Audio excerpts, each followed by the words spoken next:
ꯈꯨꯔꯨꯝꯖꯔꯤ ꯃꯌꯥꯝ ꯍꯧꯖꯤꯛꯁꯦ ꯁꯥꯕ ꯍꯧꯒꯠꯂꯦꯀꯣ ꯑꯗꯨꯅ ꯑꯆꯝꯕ ꯏꯟꯖꯥꯡ ꯑꯃꯨꯛ ꯆꯥꯅꯤꯡꯉꯦ ꯑꯗꯨꯅ ꯃꯌꯥꯝ ꯉꯁꯤꯗꯤ ꯁꯦꯕꯣꯠ ꯏꯔꯣꯟꯒꯦ ꯉꯥ ꯑꯔꯧꯕ ꯑꯗꯨꯗꯒꯤ ꯌꯣꯡꯆꯥꯛꯀꯁꯦ ꯊꯥꯔꯒꯀꯣ ꯐꯖꯅ ꯏꯔꯣꯜꯂꯛꯀꯦ ꯑꯗꯨꯒ ꯑꯁꯤꯗ ꯑꯩꯅ ꯈꯥꯖꯤꯡ ꯉꯥꯔꯤ ꯈꯔ ꯂꯧꯔꯦꯕ ꯈꯥꯖꯤꯡ ꯉꯥꯔꯤꯁꯤꯒꯤ ꯕꯣꯔꯥ ꯍꯧꯔꯛꯀꯦ ꯈꯥꯖꯤꯡ ꯉꯥꯔꯤꯅ ꯕꯣꯔꯥ ꯍꯧꯕꯁꯦ ꯌꯥꯝ ꯍꯥꯎꯋꯤ ꯑꯩꯈꯣꯏꯒꯤ ꯈꯥꯖꯤꯡ ꯑꯇꯦꯛꯄꯗꯣ ꯑꯗꯨꯅ ꯍꯧꯕꯒ ꯀꯩꯁꯨ ꯈꯦꯠꯅꯗꯦꯕ ꯑꯗꯨꯒ ꯉꯥꯔꯤꯒꯤ ꯃꯥꯒꯤ ꯃꯍꯥꯎ ꯑꯃꯁꯨ ꯑꯗꯨꯝ ꯂꯩꯍꯜꯂꯤ ꯑꯗꯨꯅ ꯃꯌꯥꯝ ꯍꯧꯖꯤꯛ ꯚꯤꯗꯤꯑꯣꯁꯦ ꯍꯧꯅꯕ ꯇꯧꯖꯔꯒꯦ ꯁ꯭ꯀꯤꯞ ꯑꯝꯇ ꯇꯧꯗꯅ ꯂꯣꯏꯕ ꯐꯥꯎꯕ ꯃꯤꯠꯌꯦꯡ ꯇꯥꯕꯤꯌꯨ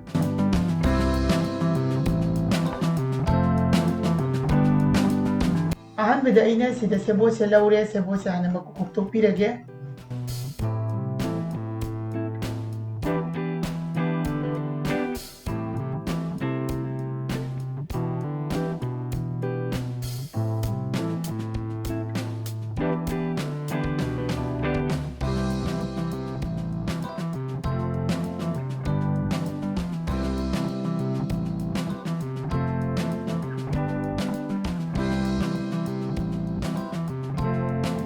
ꯁꯦꯕꯣꯠꯁꯦ ꯌꯥꯝꯅ ꯁꯥꯡꯅ ꯃꯀꯨ ꯌꯥꯎꯕꯗꯣ ꯑꯩ ꯆꯥꯅꯤꯡꯗꯕꯒꯤꯀꯣ ꯈꯔ ꯑꯗꯨꯝ ꯇꯦꯟ ꯁꯣꯏꯔꯦ ꯑꯗꯣ ꯀꯅꯥꯒꯨꯝꯕꯅ ꯁꯥꯡꯅ ꯈꯤꯇꯪ ꯆꯥꯎꯇꯛ ꯁꯣꯏꯅꯤꯡꯉꯒꯁꯨ ꯑꯗꯨꯝ ꯁꯣꯏꯕꯤꯌꯨꯀꯣ ꯃꯥꯒꯤ ꯑꯄꯥꯝꯕꯅꯤ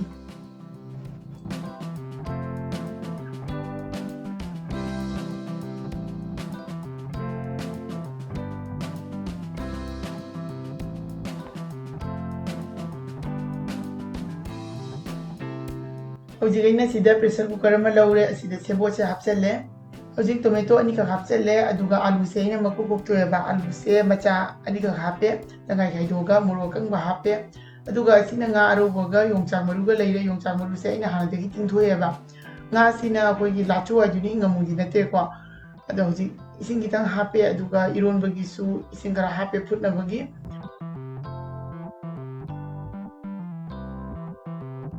이론바 풋버시다 이네 이름만이 결수 합살래 이름 풋버가 이론바 짜버시 ям 짜나버니에바 허지 용사가 나가도 합살래 아두가 바자나 마쿰 셔쿰잘래 허지 쿠커세 게스트 당글라니 아두가 시티에니 까마 파우버 탐비라니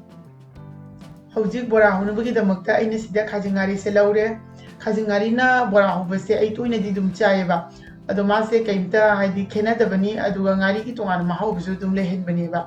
गारी से अहानबदा सेंगना अनिरक चामथोकपीरे अदुगा इसिंग हैजलगा ngaktang मिनिट मंगा मुक्तंग साइड अमदा कुपसेलगा मासे पोपनबगी दमक्ता थंबीरनी अदुगा हौजिक असिदा बोरा होनबगी दमक्ता आइना कोन अमदा बेसन हापचले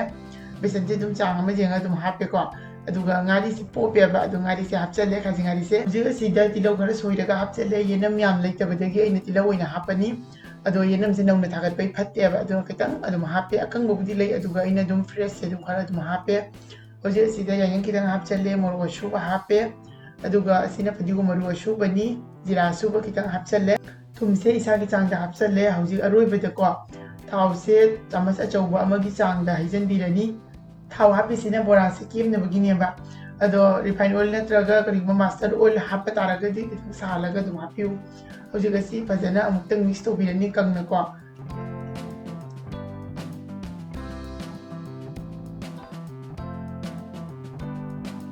हौजिक बोरा से तोलगे अदो खाजिंग से ngaरी ओइबनिना को खुत्तदि अमता युदे कोइना फ्रेश खाजिंग न तोटपदो अदुदि खुत्ता दुम युबा याविदना असिदि अमता युदबनी अदुना फजना तोटपा यारे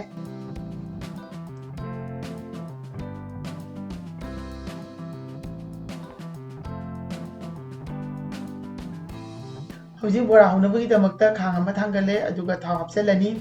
थाव से सारे अदुना बोरा से थादरगे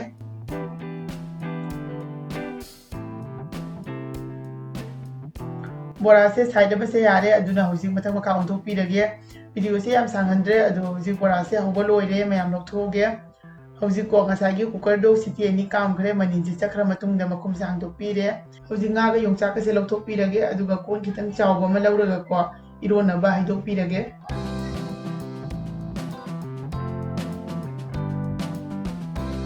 असिगी मही सिने दिखो इरोनबा हाउते अदुना मही से कुकर सिदा हाइजलगे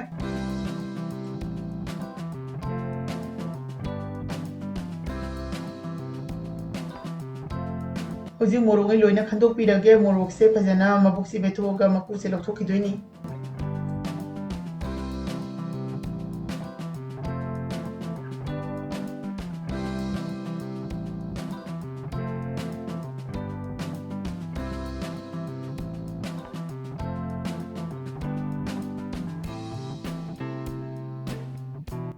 morok se mbu lok thok loi rabanina hojik asida ngari hapchalage ngari se aina hanadagi ko lauraga thambane ba thum hapchal aduga ngasai nga do maru do phajana lok thok piraga hapchale hojik glass amagi matengna phajana takhai birani na si su toina ba ado iron bese sumaina nga matung natraga nga arobo ma haptraga di mahau thokte ko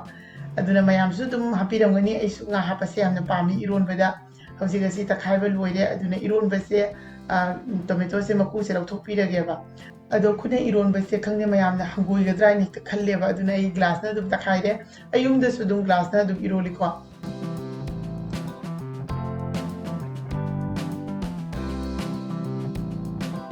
hojik asida ngasagi morok ngari morok takhai gi bado ado hapsalani fazana mutanga takhai birani adugi matungda mai hapsalle mai habla matungda fazana mutang otpirani